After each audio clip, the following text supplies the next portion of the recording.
Hello guys, this time I will show you a realistic game with the Fw-190 D-9, which recently got bumped down to battle rating 5.3.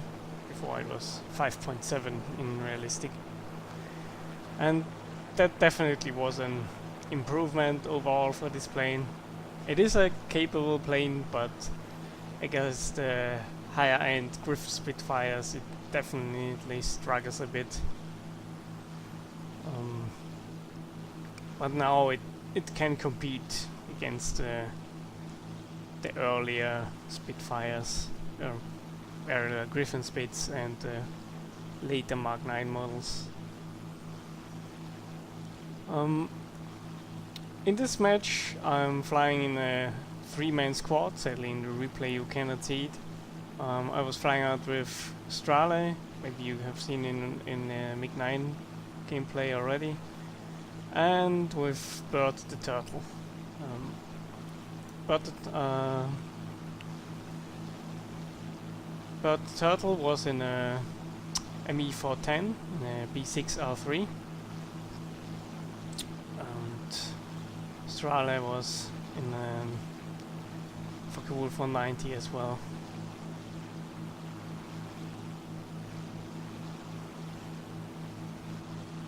This is a 5.7 match.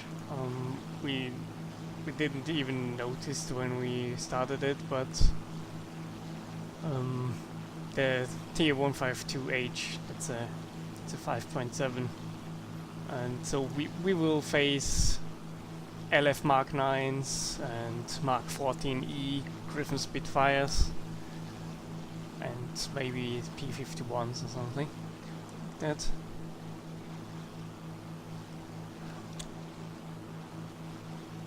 This game will, I think it will show that even without the maneuverability of a Spitfire, you can definitely dominate the enemy, but you need support.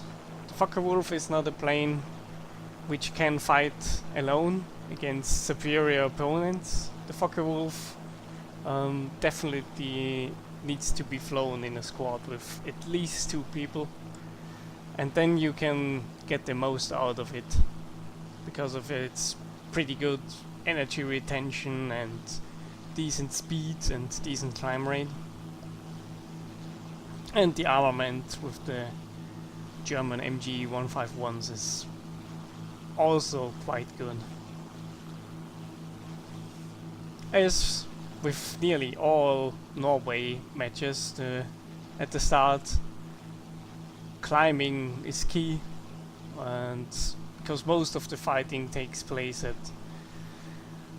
over 5 kilometers, sometimes even over 6 and 7 kilometers, depending on the battle rating and the planes that you are up against.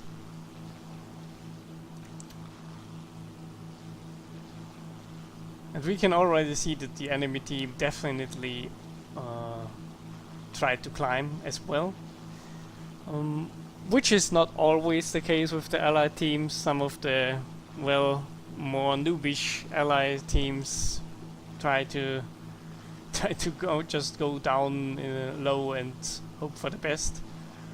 But this enemy team will definitely try to contest our high altitude position here. Here we on the side we see a Sterling, and I don't really pay any attention to it because there are so many of the Do-335s and ME410s around that they will definitely take care of it.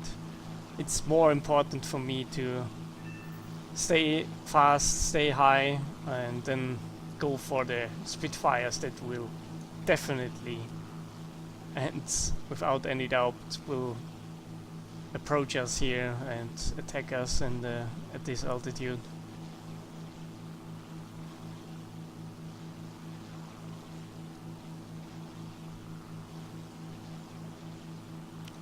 The D-9 is a pretty capable fighter. It is pretty fast, and it has one of the best low altitude performances of all the German planes. So up to even at 4,000 meters it can perform very well. With other planes of the Focke-Wulf series or the TA series need to be flown much higher to perform pretty good. This P-51, I don't know if I think he noticed me too late or something like that. But he also got attacked by the T-152, and so he gets right in front of my guns. And I blow him up with the stealth rounds. Now you can see a LF Mark 9 Spitfire up there at 7.5 kilometers or something. I don't even bother attacking him. Doesn't make any sense. He kills one of our 109s, which is pretty bad because the K4 can be quite useful here. Now I go head on with the Spit and blow him up at over 1 kilometer.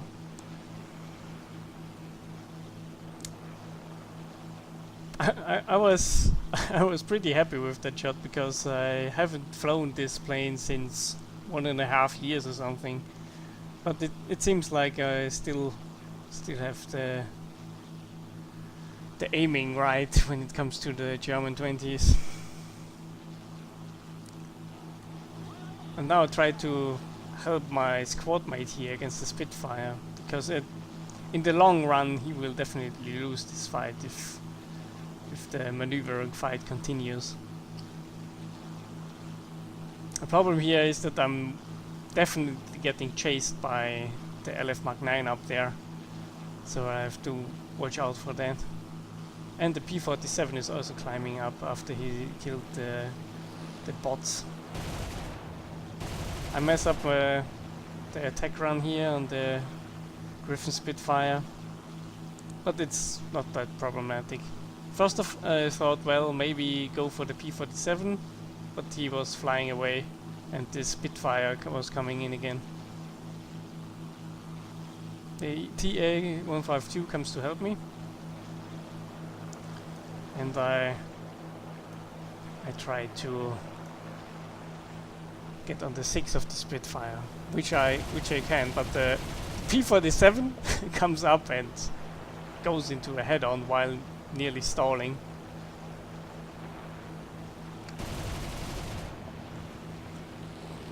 Yeah, I only scratched the paint of the Spitfire here. I was very hesitant in that fight. Yeah.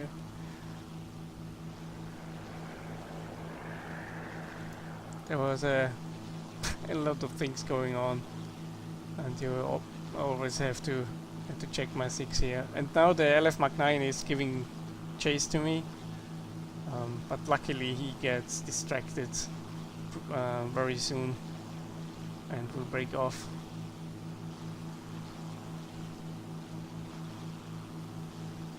The TA-152 gets attacked by Murphy here, but I could help him with the Spitfire, but they are diving down and I don't want to give up my altitude position against this SEAL player here and his LF Mark 9, which I consider to be one of the more dangerous threats here.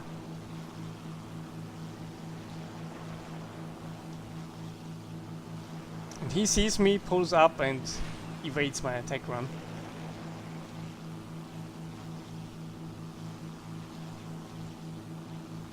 Now he pulls onto me,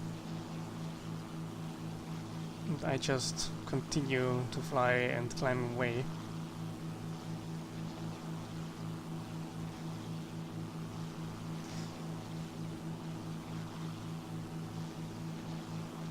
A lot of the time you see Focke-Wulf pilots go into maneuvering fights with the Spitfires, and that's not really the way how to do it. Using the dive speed and the energy retention is much more important.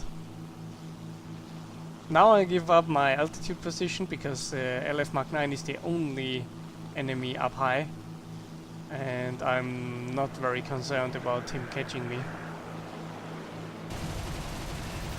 Here I crit the, I think the aileron of the Griffin Spitfire. Yeah, that's the aileron. And I also damaged his oil cooler, because he's definitely leaking some oil here. Strale is now also diving down, getting chased by the LF Mark 9. Now the LF Mark 9 has lost all of its altitude advantage, and he will definitely lose its energy now pretty quickly while maneuvering down here. And my speed is pretty decent. Now we go head on, get slightly damaged by the LF Mark 9, but nothing to worry about. And the Griffin Spit is maneuvering to evade us, and we get him at the second try here. Now Robert is still getting attacked by this LF Mark 9. He definitely wants him down. And I try to intercept the Spitfire, but he definitely knows how to wait. He's no fool, and he continues on.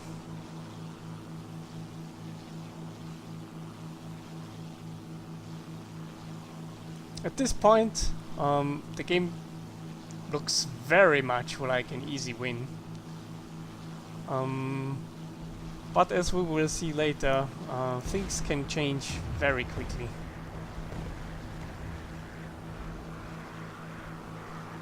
Now he's running for the AAA and hopes that we will get shot at from the airfield. But this airfield AAA on the island here is not really a threat most of the time. You have to be very unlucky to get anything any hits in against any plane. It's just for to look good, in my opinion.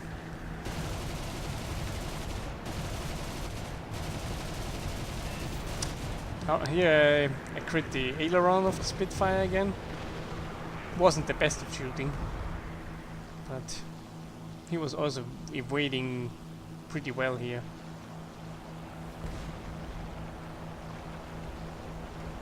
And now the LF Mark 9 is stalling out, and we have an easy shot at him and we get him.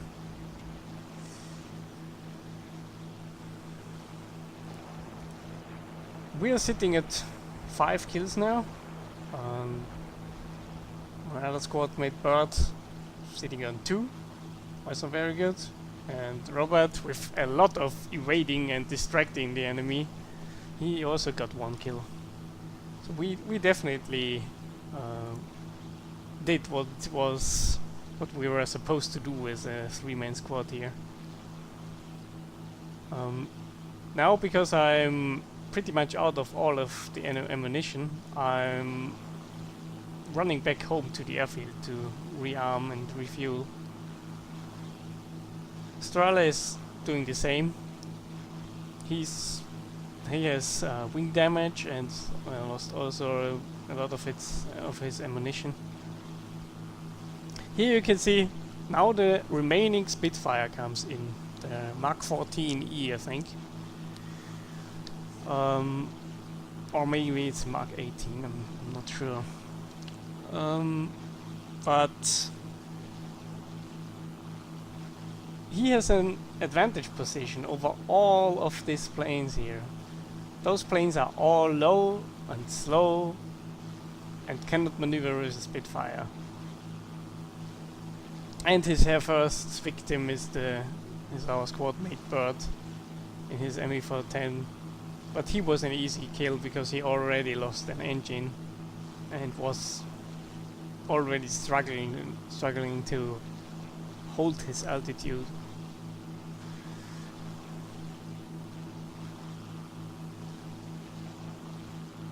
And now even with the Spitfire around, our teammates are just farming ground units, which is, well, not very helpful. And let's show you.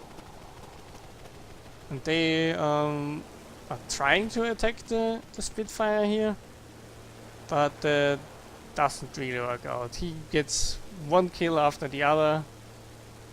Our planes are already sometimes out of ammo, sometimes have engine damage and can't really fly very well anymore. And he rearmed at the carrier, so he's the Spitfire, and he's definitely fully capable of fighting back here.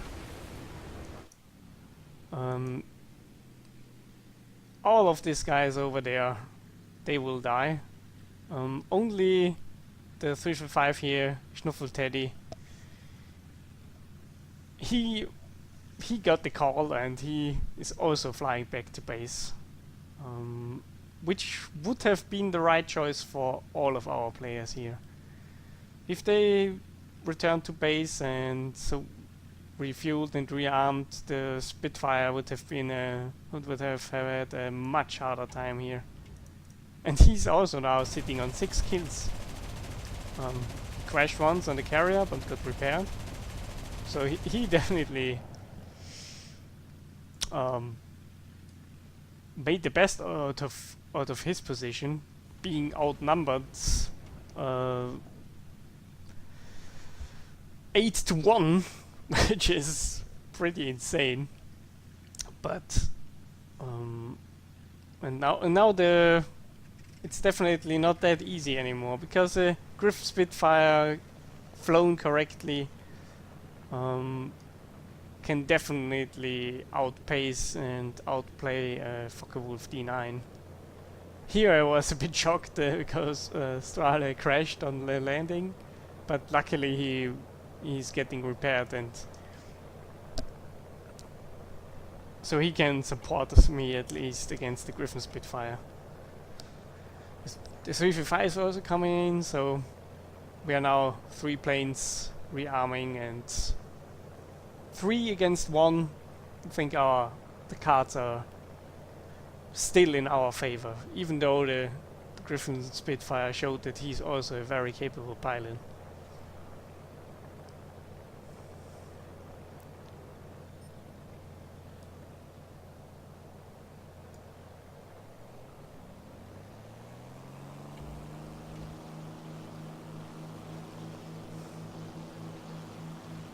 I was a bit in a hurry to take off and attack the Griffin Spitfire, because I thought that maybe he was he went to rearm as well, and that would have given us a head start against him. And having altitude advantage against the Spitfire is definitely something you want to have in a Focke-Wulf, and if you don't have it, that's you're at a very big disadvantage.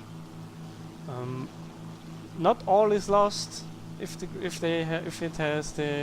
you have no advantage against the Focke Spitfire, because he still has to hit you and he still has to attack you, and you can maybe run away and outmaneuver him with your roll rate or something and let him overshoot. But that only works against, well, new players and people who are not very experienced with the Griffin Spitfire. We are both climbing now. We can right up to where we were thinking the enemy would be, and it will turn out that this is the correct way, and he's also searching us.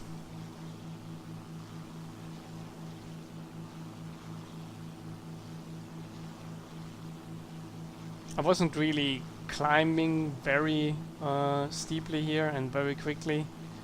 I wanted to get to the enemy as fast as possible, and that's why I built up more speed and altitude here. And the Spitfire is already above us and still climbing.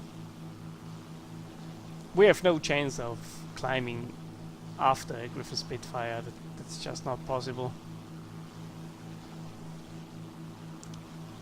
And now the game of chess begins against a superior enemy here. We have the superior numbers, but he has the better position and the better plane.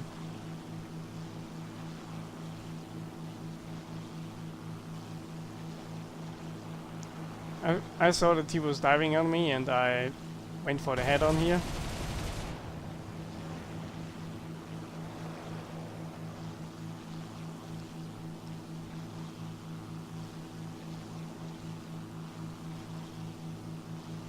At this point he doesn't even know that we are 3 people here, because later in the game he wrote in the chat there are 3 people, so he was quite surprised.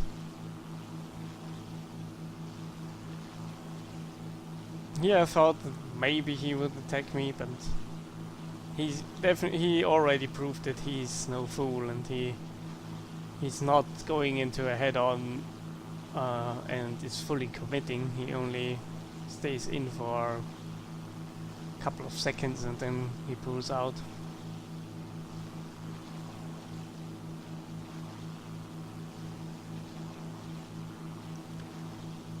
We are all maneuvering here, which is not very good for our Focke-Wulfs here, because we just lose a lot of our energy while doing it.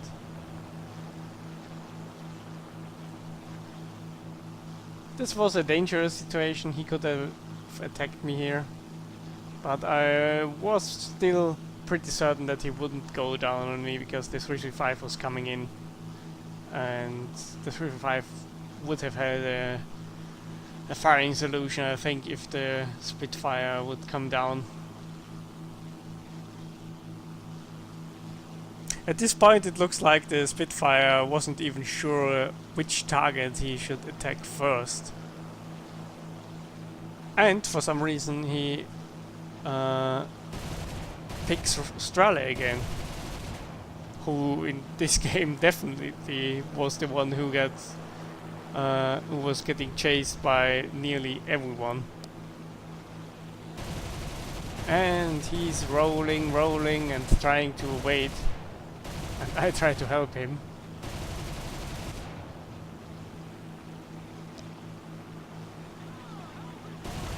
And I snipe him.